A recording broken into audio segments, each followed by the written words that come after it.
শিক্ষামন্ত্রী যদি চাইতো তাহলে অবশ্যই এটা ব্যবস্থা নিতে পারতো, একদিন অথবা 2 দিন পরীক্ষাটা পিছিয়ে দিতে পারতো। এগুলো একটা শিক্ষামন্ত্রীর কাছ থেকে আশা করা যায় না। তিনি খুব ভালোভাবে বুঝিয়ে বলতে পারতেন যে হ্যাঁ, এটা আমার ভুল বা আমার ব্যর্থতা। কিন্তু এখানে তো তার তেমন কোনো স্বার্থ নাই, তার কী লাভ পোলাপাইনকে জোর করে পরীক্ষা দেওয়ায়।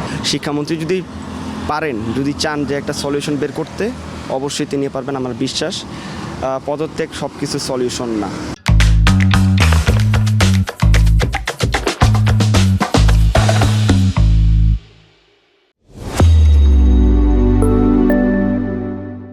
আমি মনে করি যৌক্তিক, কারণ এখানে শিক্ষামন্ত্রী যদি এখানে আজকে গত কয়েকদিনে যে বৃষ্টি হলো তাতে ঢাকা শহরে কিন্তু মানে মিনি কক্সবাজারের মতো অবস্থা।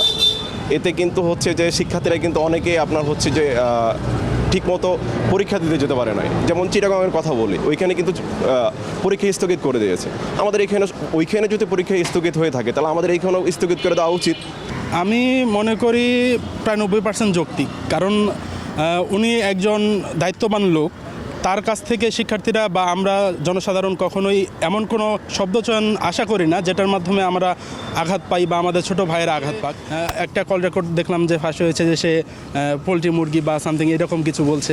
এগুলো একটা শিক্ষামন্ত্রীর কাছ থেকে আশা করা যায় না।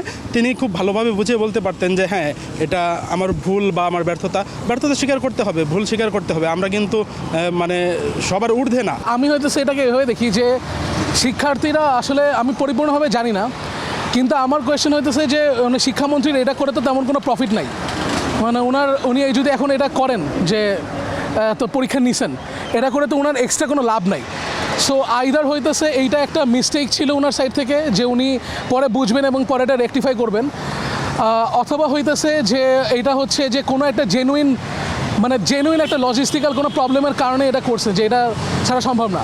যদি এমন হইতো যে এইটার মাধ্যমে ওনার কোনো পার্সোনাল স্বার্থ থাকতো, বা আমরা বলতে পারতাম যে স্বার্থটা আছে, তাহলে এখানে আপনি বিচার করতে পারতেন যে এই কারণে এইটার জন্য সে কেন এই স্বার্থের কাজটা করছে। কিন্তু এখানে তো তার তেমন কোনো স্বার্থ নাই, তার কী লাভ পোলাপাইনকে জোর করে পরীক্ষা দেওয়ায়, রাইট? সো এইটা হচ্ছে একটা অ্যানালিটিক্যাল বিষয়, যে আসলে উনি কেন করছেন সেটা বুঝতে হবে, ওনার কথাবার্তা শুনলে বোঝা যাবে। পদত্যাগ তো আসলে আমার মনে হয় না যে একটা সলিউশন। পদত্যাগের এটা কোনো সলিউশন মনে হয় না। আমার মনে হয় যে শিক্ষামন্ত্রীর উচিত জিনিসটা আসলে একটু ভালো করে দেখার, একটা পারফেক্ট সলিউশন আনার। স্টুডেন্টরা কী চায় সেই জিনিসটা আসলে স্টুডেন্টদের ব্যাপারটা একটু দেখার, তাহলে আসলে আমি মনে করি এটা সলিউশন হবে। এটা কোনো একটা সলিউশন না যে পদত্যাগ চাবে বা কিছু একটা। হ্যাঁ, আমি জানি না এটা বললে কী হবে আসলে, কিন্তু আমি মনে হয় না পদত্যাগ সব কিছু সলিউশন। শিক্ষামন্ত্রী যদি পারেন, যদি চান যে একটা সলিউশন বের করতে, অবশ্যই তিনি পারবেন আমার বিশ্বাস। পদত্যাগ সব কিছু সলিউশন না। শিক্ষামন্ত্রী যদি চাইতো তাহলে অবশ্যই এটা ব্যবস্থা নিতে পারতো, একদিন অথবা 2 দিন পরীক্ষাটা পিছিয়ে দিতে পারতো। তো সেটা উনি করে না। এই ক্ষেত্রে শিক্ষার্থীরা অনেক কষ্ট করে, অনেক মানুষ দেখেছি, আমরা নিউজে দেখেছি, অনেক মানুষ কষ্ট করে বাবা মা সাথে নিয়ে এক্সাম দিতে গিয়েছে, কিন্তু সেটা তো তাদের জন্য অবশ্যই খারাপ কিছু হয়েছে তাদের জন্য। তো এই জন্য তারা আজকে আন্দোলন শুরু করেছে। তো এটা আমি কিছু বলতে পারবো না ওরকমভাবে। তো আমিও একজন সাধারণ মানুষ হিসেবে বলবো, এটা শিক্ষামন্ত্রী উনি চাইলে অবশ্যই কিছু করতে পারতেন।